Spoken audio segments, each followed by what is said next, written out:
నేను గౌరవనీయులు పెద్దలు దైవ సమానులు కేసీఆర్ గారిని విజ్ఞప్తి చేస్తా ఉన్నా, మీకు ఒక సూచన చేస్తా ఉన్నా. దయచేసి మీ చుట్టూ ఏం జరుగుతున్నదో ఒకసారి చూసుకోండి నాన్న. నన్ను ఇవాళ బయటకు పంపొచ్చు, నేను మీలాగా స్ట్రేట్ ఫార్వర్డ్ ఉంటా, నిజాలు మాట్లాడతా. నేను ఉద్యమం నేపథ్యం నుండి వచ్చిన కాబట్టి నాగ్గా ఉన్నది లేనట్టుగా లేనిది ఉన్నట్టుగా మోసం చేయాలని చెప్పో ఇంకోటి చేయాలని చెప్పో మాట్లాడను. స్ట్రేట్ ఫార్వర్డ్గా ఇష్యూస్ మాట్లాడతా కాబట్టి నన్ను ఇలా బలి చేసిండ్రు, పర్వాలే.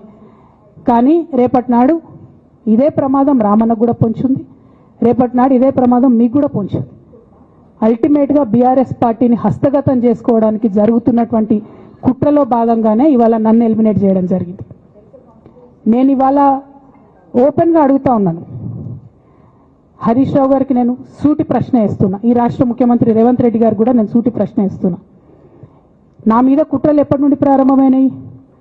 ఎప్పుడైతే హరీష్ రావు గారు రేవంత్ రెడ్డి గారు ఒకే ఫ్లైట్లో హైదరాబాద్ నుండి ఢిల్లీకో, ఢిల్లీ నుండి హైదరాబాద్లో ఒకే ఫ్లైట్లో వాళ్ళిద్దరు ప్రయాణం చేసి వచ్చినప్పుడు హరీష్ రావు గారు రేవంత్ రెడ్డి గారు కాలు పట్టుకొని సరెండర్ అయినాక ఈ కుట్రలు స్టార్ట్ అయినాయి, నా మీద ఈ స్టోరీలు స్టార్ట్ అయినాయి, మా కుటుంబాన్ని విడగొట్టాలనేటటువంటి కుట్ర స్టార్ట్ అయింది. నేను ఛాలెంజ్ చేస్తా ఉన్నా, రేవంత్ రెడ్డి గారు మీరు చెప్పండి, ఆ ప్రయాణం జరిగిందా జరగలేదా?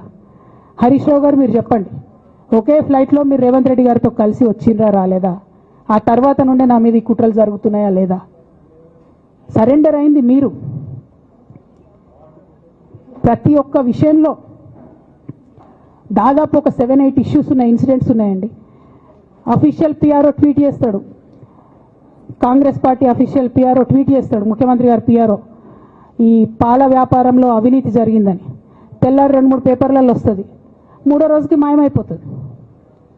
అదే కేటీఆర్ గారినేమో 3 సార్లు విచారణ పేరుతో పిలిచి వేధిస్తారు. అంటే కేసీఆర్ కుటుంబం నికార్స్గా బరిగీసుకొని కాంగ్రెస్ పార్టీతో రేవంత్ రెడ్డితో కొట్లాడుతున్నాం కాబట్టి మా మీదనేమో కుట్రలు జరుగుతాయి, మా మీదనేమో కేసులు పెడతారు. మీ మాత్రం 1 or 2 days హెడ్లైన్స్ వస్తే తర్వాత న్యూస్ గాయబవుతుంది. ఎన్ని జరగలే చెప్పండి హరీష్ రావు గారి విషయంలో? ఫస్ట్ పాల వ్యాపారం మీద ఏమొచ్చినాయి ఆరోపణలు? ఆనాడు బీఆర్ఎస్ పార్టీ గవర్నమెంట్లో SC ST BC హాస్టళ్లకు Harish Rao గారి పాల వ్యాపారం నుంచి పాలు సప్లై చేసిరనే ఆరోపణలు అయోధ్య రెడ్డి గారు ట్వీట్ చేసిండ్రు. గతం 2 రోజులు పోయిన ఆరోపణ, ఎందుకు? సరెండర్. నెక్స్ట్ ఒక అభియోగం చేసిరు ముఖ్యమంత్రి గారు, రంగనాయక్ సాగర్ దగ్గర ఆయన ఫామ్ హౌస్ ఉంది, అది ప్రభుత్వ భూమి, కబ్జా చేసిండని. 1 day headline, 3rd day news గాయబ్, నో కేసు నథింగ్. కేటీఆర్ పరిస్థితి ఏంటి? ఎన్ని కేసులు పెట్టిరు కేటీఆర్ అన్న మీద? ఎన్నిసార్లు పిలిచిండు విచారణకు? ఇవన్నీ పక్కన పెడదాం, నిన్నటి లేటెస్ట్ ఇష్యూ మాట్లాడదాం. కాళేశ్వరం కానీ ఇంకోటి కానీ ఏ ప్రభుత్వంలో అయినా పొలిటికల్ పాలసీ చేసేవాళ్ళు, విధానపరమైన నిర్ణయాలు తీసుకునే వాళ్ళు ముఖ్యమంత్రులు ఉంటారు.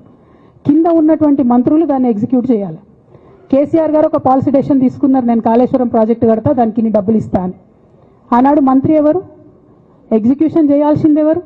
2014 నుంచి 2018 వరకు తుమ్మిడిహెట్టి దగ్గర నుంచి మేడిగడ్డకు స్థలం మార్చినప్పుడు మంత్రి ఎవరు?